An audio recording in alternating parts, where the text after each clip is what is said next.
Hello everyone, welcome back to another video. HP high court clerk का examination 16 मई 2025 को conduct करवाया गया। इस वीडियो में हम एग्जामिनेशन में पूछे गए क्वेश्चंस को डिटेल में डिस्कस करेंगे।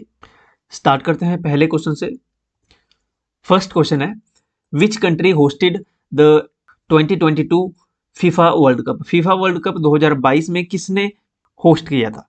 तो कतर में ये फीफा वर्ल्ड कप 2022 हुआ था। ऑप्शन ए करेक्ट होगा, कतर में।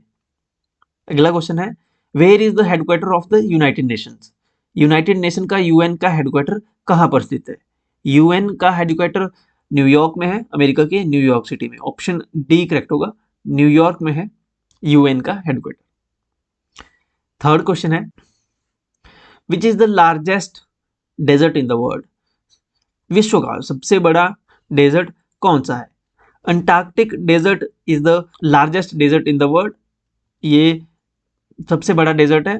ऑप्शन सी करेक्ट होगा, अंटार्कटिक डेजर्ट ये पूरा बर्फ से ढका हुआ होता है। ओके। अगला क्वेश्चन है question number 4, which country is not a G7 member. इनमें से कौन सी कंट्री G7 का मेंबर नहीं है? तो G7 नाम से पता लग रहा है कि इसमें 7 कंट्रीज है। जापान, कनाडा, जर्मनी इसका हिस्सा है। इंडिया G20 का मेंबर नहीं है, तो ऑप्शन डी करेक्ट होगा, India is not a member of G7 countries. Okay. जो कंट्रीज हैं G7 मेंबर में, इनमें इंडिया नहीं है। जापान है, कनाडा है, जर्मनी है, इसके अलावा फ्रांस है, इटली है, जापान हो गया, USA and United kingdom UK है। ओके, ये 7 कंट्रीज हैं, इंडिया इसका हिस्सा नहीं है। अगला क्वेश्चन है question number 5, who is the current UN secretary general. Current UN secretary general कौन है? देखिए, काफी लंबे समय से यही बने हुए हैं, Antonio Guterres. Option B correct होगा, ये करंट यूएन सेक्रेटरी जनरल है। ऑप्शन बी बिल्कुल सही होगा, ऑप्शन बी करेक्ट है। नेक्स्ट क्वेश्चन है question number 6, which state separates Europe and Asia. कौन सी खाड़ी, कौन सी स्टेट यूरोप को एशिया से अलग करती है? तो बॉस्फोरस स्ट्रेट जो है सेपरेट करती है यूरोप एंड एशिया को। ऑप्शन ए बिल्कुल करेक्ट आंसर होगा इसका। अगला क्वेश्चन है question number 7, which organization monitors global health. Global health को कौन सी ऑर्गेनाइजेशन जो है मॉनिटर करती है? तो हेल्थ इसमें आ गया, तो world health organisation WHO monitor करती है। ऑप्शन ए करेक्ट होगा, WHO। WHO की फॉर्मेशन 1948 में हुई थी। इसका हेडक्वार्टर स्विट्जरलैंड है, स्विट्जरलैंड में है, स्विट्जरलैंड के जिनेवा में। जिनेवा में, स्विट्जरलैंड के जिनेवा में इसका हेडक्वार्टर है। अगला क्वेश्चन है question number 8, which country has the most Nobel prize winner. तो यूएसए, अमेरिका के पास, अमेरिका कंट्री में सबसे ज्यादा नोबेल प्राइज विनर्स हैं। कितने हैं? टोटल 383 टोटल प्राइजेस जीते हैं यूएसए में। अगला क्वेश्चन है question number 9, which country recently exerted the European union. European union को किस कंट्री ने रिसेंटली कुछ सालों में एग्जिट किया है? तो यूके ने, यूनाइटेड किंगडम ने यूरोपियन यूनियन को एग्जिट कर लिया था। 4-5 साल हो गए, 2020 में इन्होंने ये एग्जिट लिया था। ओके, यूरोपियन यूनियन से। तो यूनाइटेड किंगडम इसका करेक्ट ऑप्शन होगा। अगला क्वेश्चन है, which is cited as longest river in the world। which is cited as the longest river in the world। तो नाइल रिवर, जिसे नील रिवर हिंदी में कहते हैं, Nile river is the longest river in the world. इसकी जो total length है वो 6650 kilometre है। अगला क्वेश्चन है question number 11, which country is known as the land of rising sun. किस कंट्री को कहा जाता है लैंड ऑफ राइजिंग सन? तो ये कंट्री है जापान कंट्री को उगते हुए सूरज का देश कहा जाता है, land of rising sun. Option A correct होगा। अगला क्वेश्चन है question number 12, which city is home to the European Union headquarters. Which country is the home to the European Union headquarters. तो यूरोपियन यूनियन का headquarter Brussels में है। Brussels कहाँ है? Brussels Belgium में है। ओके, बेल्जियम के ब्रुसेल्स में है हेडक्वार्टर यूरोपियन यूनियन का, बेल्जियम में। ओके। नेक्स्ट क्वेश्चन है, the smallest planet in the solar system is. Smallest planet solar system में कौन सा है? तो Mercury is the smallest planet in the solar system. Option D, option C correct होगा, Mercury. Okay, Mercury is the smallest planet in the solar system. Question number 14 है, Eiffel tower. Eiffel tower is located in which country. Eiffel tower located है France में। Option D correct होगा France.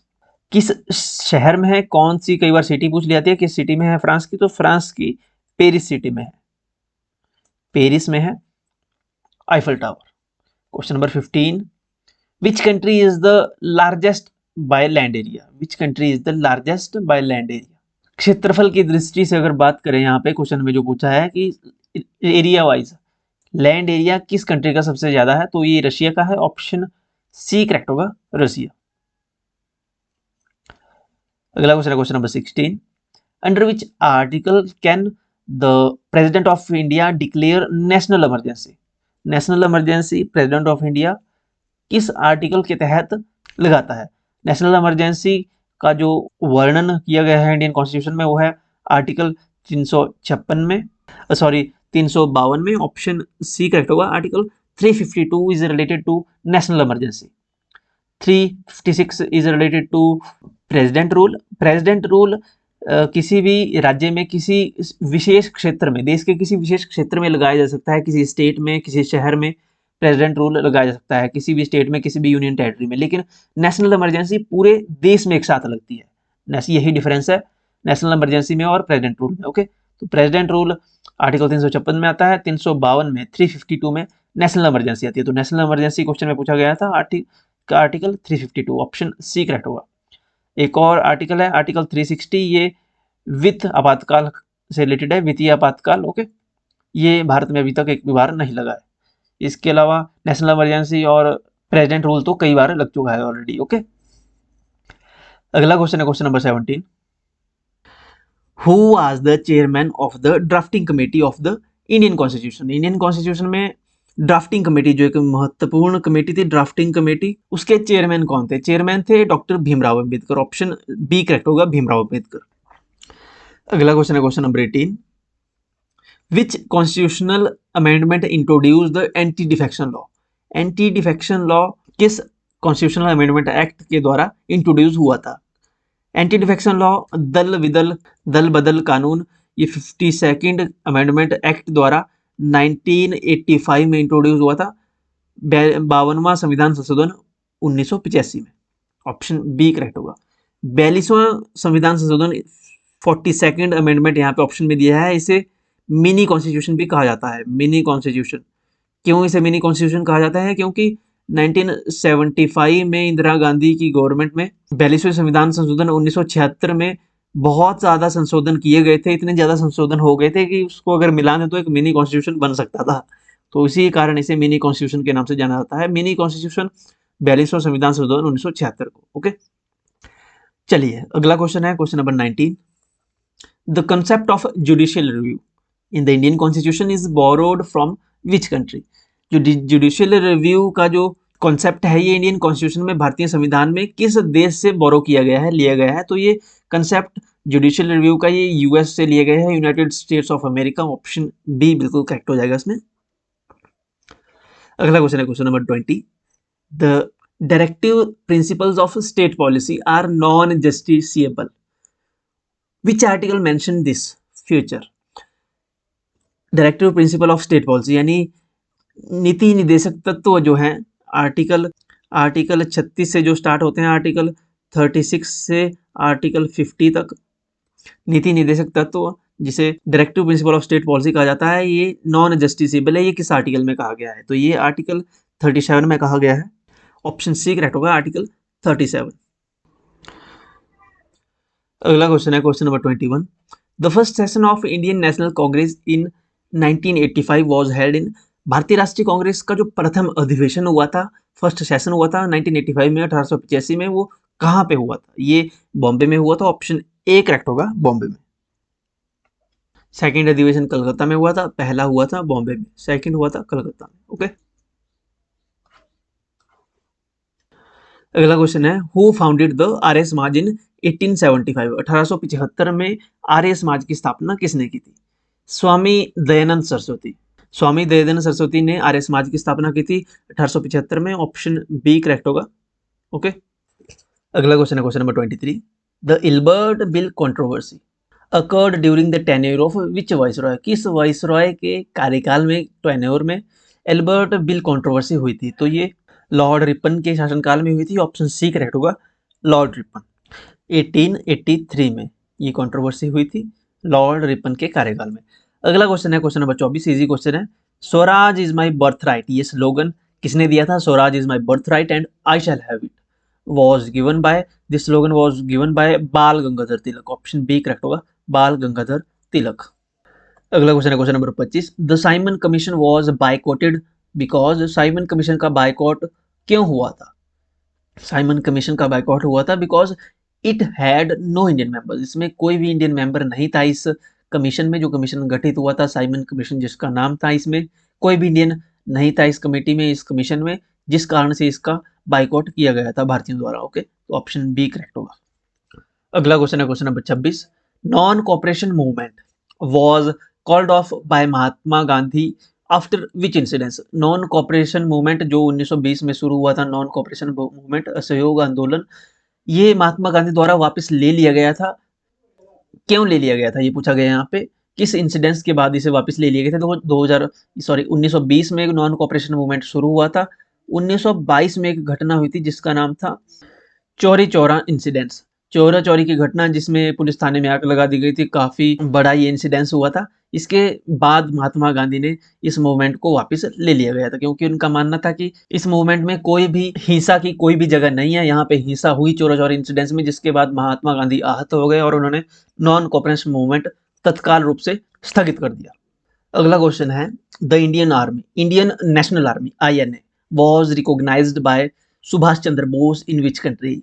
जो INA थी, Indian national army, Subhash Chandra Bose ने जिसका गठन किया था, ये किस देश में किया था इसका गठन? तो INA का गठन सिंगापुर में किया था सुभाष चंद्र बोस द्वारा। कब किया गया था? 1943 में, 1943 में, 1943 में सिंगापुर में सुभाष चंद्र बोस ने इंडियन नेशनल आर्मी तैयार कर दी थी। ऑप्शन ए करेक्ट होगा, सिंगापुर। नेक्स्ट क्वेश्चन है, which isotope is commonly used for dating archaeological finds? यानी radiocarbon dating, radiocarbon dating के लिए किस आइसोटोप का यूज किया जाता है कॉमनली? तो आपको पता है कार्बन 14, इसका यूज होता है। ऑप्शन सी करेक्ट होगा, कार्बन डेटिंग। अगला क्वेश्चन है question number 29, the fundamental unit of the kidney is called, the fundamental unit of the kidney is called nephron. Option B correct होगा, नेफ्रॉन। नेक्स्ट क्वेश्चन है question number 30, which part of brain regulates body temperature and hunger? Which part of body regulates body temperature and hunger? Hypothalamus regulates body temperature and hunger. Option D correct होगा। Question number 31, the rate of chemical reaction is increased by, देखिए इस question में थोड़ा doubt है, लेकिन इसमें option C correct होगा जहां तक मुझे लगता है, adding a catalyst. Okay, option C. Question number 32, which vitamin is water soluble and not stored in the body? Water soluble जो विटामिन है वो विटामिन बी कॉम्प्लेक्स है और it is not stored in a body. Option C correct होगा, vitamin B complex. अगला question है question number 33, which disease is caused by the deficiency of iodine? Iodine की कमी से कौन सी डिजीज होती है? गाइटर, गाइटर यानी घेंगा जिसको बोलते हैं, ये डिजीज है जो कि होती है डेफिशिएंसी ऑफ आयोडीन, आयोडीन की कमी से गाइटर रोग होता है। ऑप्शन सी करेक्ट होगा।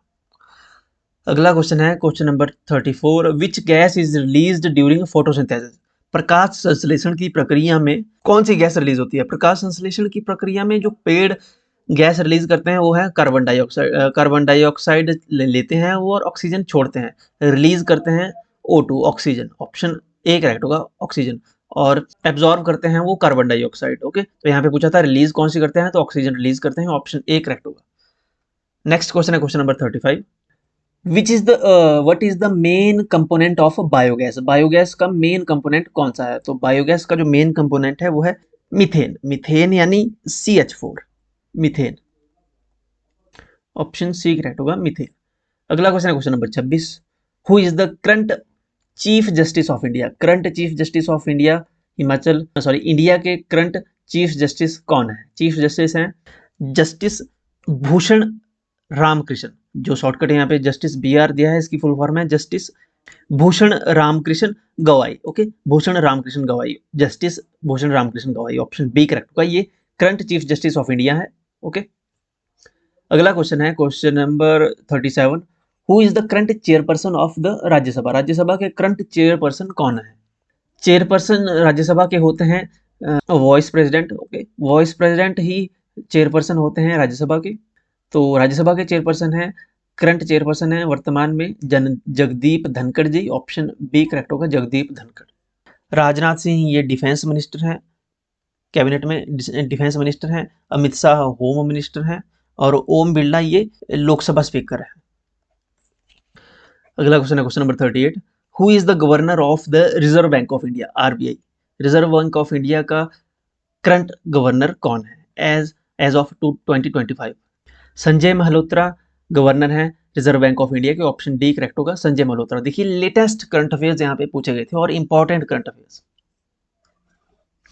अगला क्वेश्चन है question number 39, who is the present chief election commissioner of India? देखिए ये क्वेश्चन हमने अपने टेलीग्राम पे भी शेयर किया था, व्हाट्सएप चैनल पे भी शेयर किया था इसकी क्वेश्चन पेपर, इस क्वेश्चन को, और जब ये डेवलपमेंट हुई थी, और हमने यूट्यूब पे तो शेयर किया ही था कम्युनिटी टैब में, और टेलीग्राम और इंस्टाग्राम पे भी हमने ये पोस्ट किया था। ज्ञानेश कुमार जो नए चीफ इलेक्शन कमिश्नर चुने गए हैं, इलेक्ट हुए हैं, ऑप्शन सी करेक्ट होगा। Gyanesh Kumar latest present chief election commissioner हैं भारत के। ऑप्शन सी करेक्ट होगा। अगला क्वेश्चन है question number 40, who is current speaker of Lok Sabha? Current speaker Lok Sabha के हैं ओम बिरला जी, काफी समय से ये स्पीकर के पद पर हैं। ऑप्शन बी करेक्ट होगा, ओम बिरला। अगला क्वेश्चन है question number 41, which article of Indian constitution establish the supreme court of India?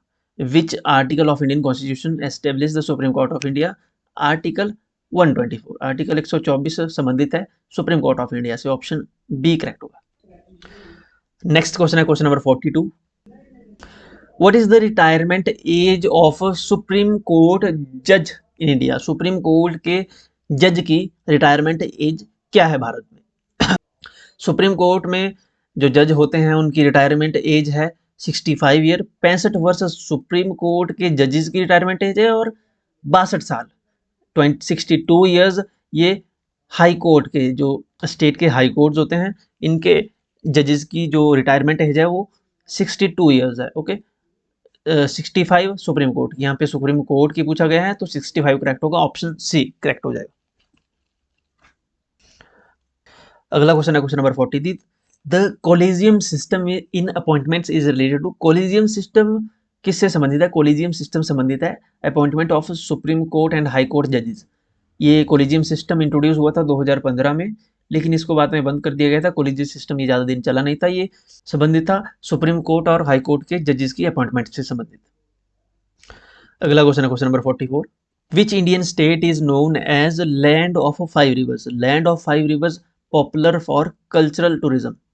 Cultural tourism के लिए पॉपुलर जो है लैंड ऑफ 5 रिवर्स, ये है Punjab state. Option C correct होगा, पंजाब स्टेट। अगला क्वेश्चन है question number 45, the incredible India campaign was launched by which ministry?